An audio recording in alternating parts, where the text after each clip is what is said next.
The first movies of the original and sequel trilogies usher in a seemingly normal hero who later discovers the magical energy field known as the Force.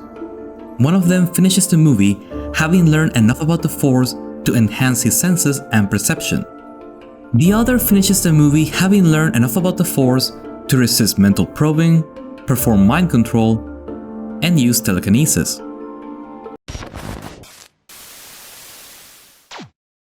Evidently, something's off. People have argued whether this imbalance of power between Rey and Luke is plausible inside the universe of Star Wars. I believe that question misses the most important point.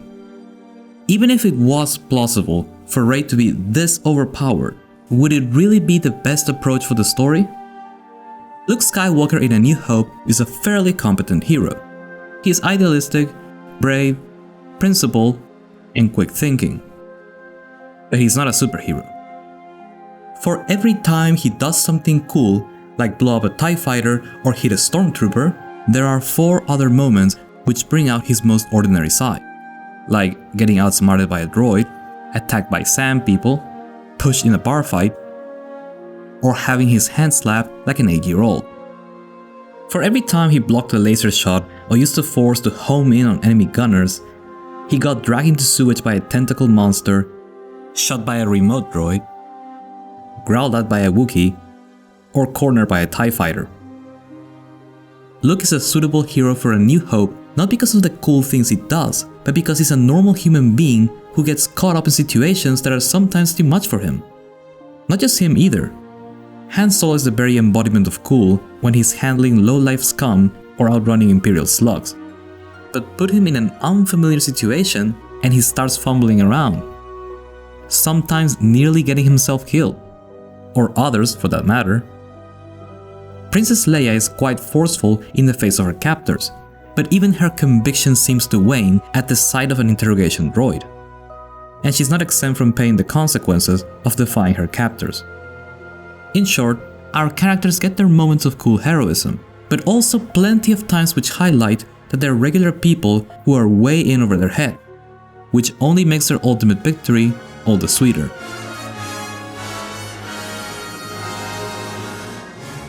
Empire and Jedi continue the tradition, with some adjustments of their own.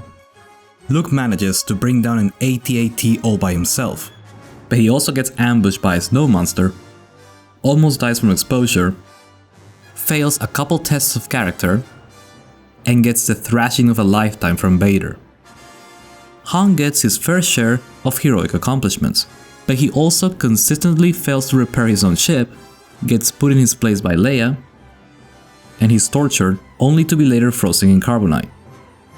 In Jedi, Luke gets an amazing heroic showcase in the first act, but is far more subdued for the rest of the film. He doesn't go through as many humbling moments as he did in the previous 2 movies, but he's not particularly superheroic either, which makes for a good balance. Same applies to Han and Leia. Their heroic displays are pretty subdued and further balanced by the couple times when we see their less than perfect nature. A New Hope established that characters in these films should be ordinary and imperfect at their core and brave in their actions. Not some picture-perfect mythological figure to be worshipped from afar.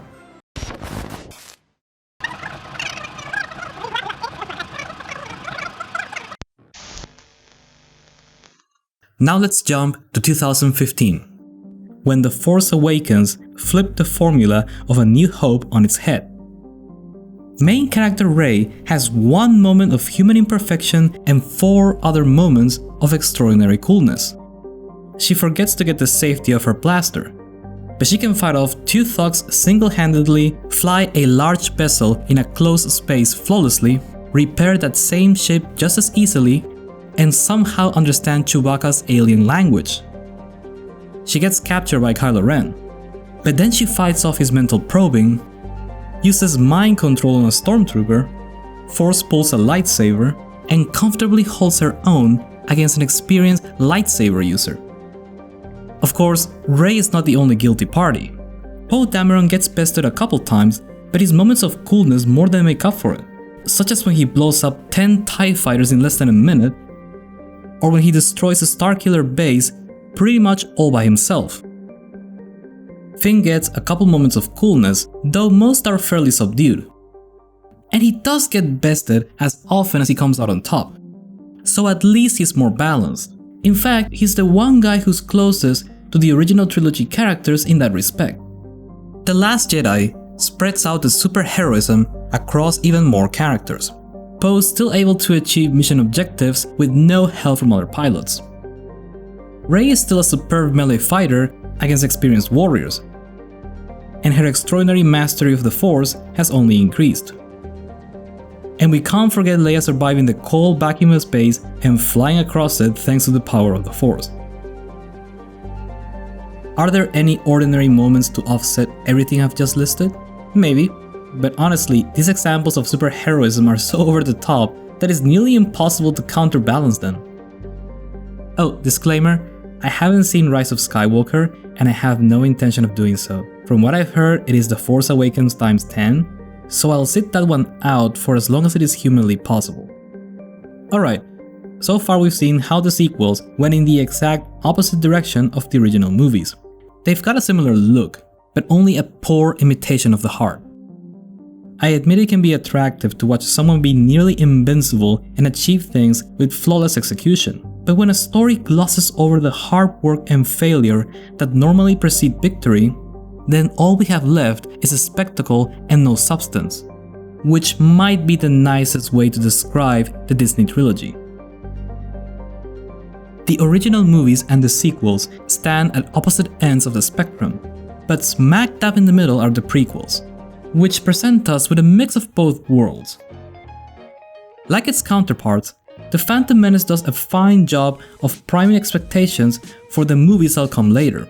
It's a strange grey area, because the characters aren't brazenly superheroic as in The Force Awakens, but they aren't the imperfect and relatable human beings of A New Hope either. Take Qui-Gon Jinn and Obi-Wan, who have access to special powers to make life easier for themselves, yet they don't put them to use as much as they could. The original trilogy showed that Jedi are capable of moving things with their mind, so it's baffling that Qui-Gon would use his lightsaber to cut a hole into these blast doors instead of using the Force, which might be cleaner and faster. When the Jedi are cornered by two droidekas, they use Force speed to escape real fast. Yet Obi-Wan doesn't use the same power in the final duel, when it would have been extremely useful, nor does he try to deactivate the force fields blocking his way by maybe moving the power sources with his mind. It baffles me when a character with clear goals and desires doesn't exploit the tools and skills at his disposal, and this is a trait that kept cropping up in the trilogy. The next two prequel films oscillate between moments of superheroism like we see in The Force Awakens and moments where the heroes hold off on using their powers like in The Phantom Menace. Here are some examples of superheroism. Anakin is somehow able to time a near suicidal jump in order to land on top of a vehicle they are pursuing. He and Obi-Wan survive electricity bolts unscathed. Obi-Wan gets his legs crushed and suffers no injury. And later he survives a huge drop that should have broken all the bones in his body.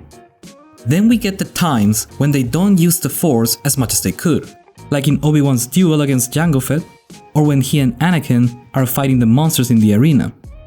It's kind of ambiguous whether Anakin is using the Force on the monster here, but if he is, then why can't Obi-Wan do something similar? Or why not use Force Push to keep this monster at bay, maybe even scare him off?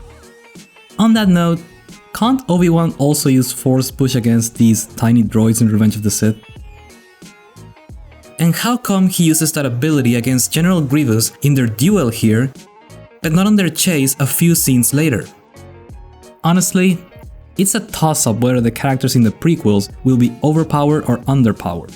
It typically depends on what the plot demands in a specific scene.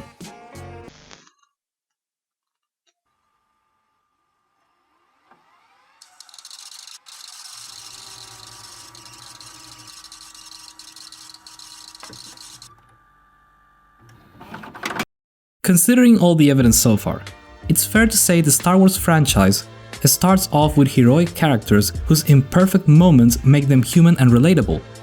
The prequels move on to superheroes who flip-flop between using their powers and neglecting them completely. And the sequels progress to superheroes who barely make any mistakes and are way too good at what they do to come off as relatable. They are closer to demigods than actual human beings. Now, we all understand the prevailing tone of Star Wars. We know the good guys will win, that's a guarantee. Some victories might be bittersweet, others will be great, but the heroes will succeed in the end. That's the nature of these stories. Since that conclusion is already assured, the least storytellers can do is make certain the heroes have a strong balance of ability and imperfection to make that victory hard-earned. With that in mind, let's talk about how it's possible to fix this, and it comes down to following a few simple guidelines. First, the heroes should stay mostly on the defensive. If the bad guys are powerful, and they should be, then the good guys can't take them on in a straight fight, at least not all the time. Many set pieces in the original movies are our heroes reacting to a threat more for the purpose of surviving or escaping than pursuing a concrete goal. We see it in the assault on Leia's ship, the escape from Tatooine, the Battle of Hoth, the fight against the Rancor, etc. Second, when the heroes finally have no choice but to go on the offensive, make sure they suffer many losses. In the space battles of A New Hope and Return of the Jedi, the rebels launch attacks with the express goal of destroying something. And this is when they have to sustain losses so their eventual victory can feel well earned. This also applies to sequences in which our heroes do well for way too long, like when they're trapped in the Death Star or fighting the Battle of Naboo. Both of these feature the death of a major character to balance out the many other things that have gone relatively well for the heroes. Third, heroes should start at the bottom and then work their way up to victory. A New Hope does it by sending the droids with the Death Star plans alone in the middle of a desert, after which the company of heroes grows larger, resulting in final victory. It's also what makes the battle against Jabba in Return of the Jedi so exciting.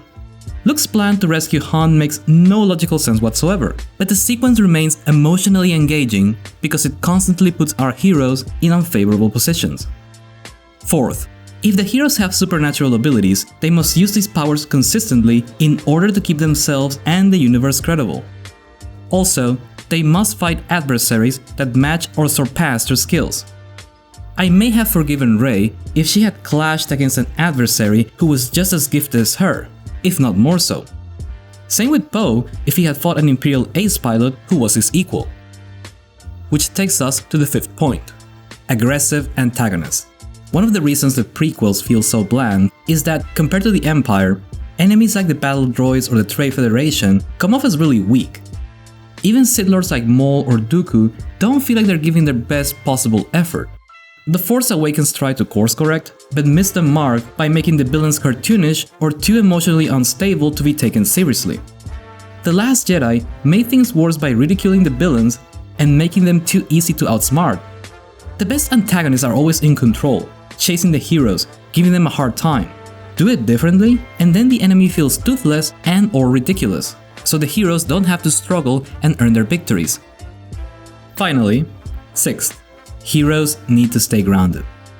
For every cool thing they do, there ought to be at least a couple moments when they either get outsmarted, they fumble around, suffer injuries, or just come up short.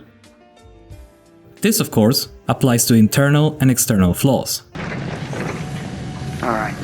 Well, take care of yourself, Han. I guess that's what you're best at, isn't it? Relatable characters are imperfect characters. Some Star Wars heroes may check most of the boxes on this list, but if they miss the last one, then it won't make a difference, because they will have missed the fundamental element that made the franchise great in the first place. Obviously, there is more to what made Star Wars terrific, but there's no denying that the heroic quality of the characters played a key role. Remember that the best heroic stories are not great because the heroes win in the end. They are great because the heroes were, deep down, ordinary people who got caught up in an extraordinary situation which put them to the test. They failed and suffered along the way, but they didn't give up. This is most inspiring when the heroes are ordinary people, like you or me, or any of the millions who consume these stories. Stories which remind us that making mistakes and trying again and again till you get it just right is the most dependable road to success. It's our job to apply this principle to our lives, and it sure helps when the media we consume provides us with the best possible kind of inspiration.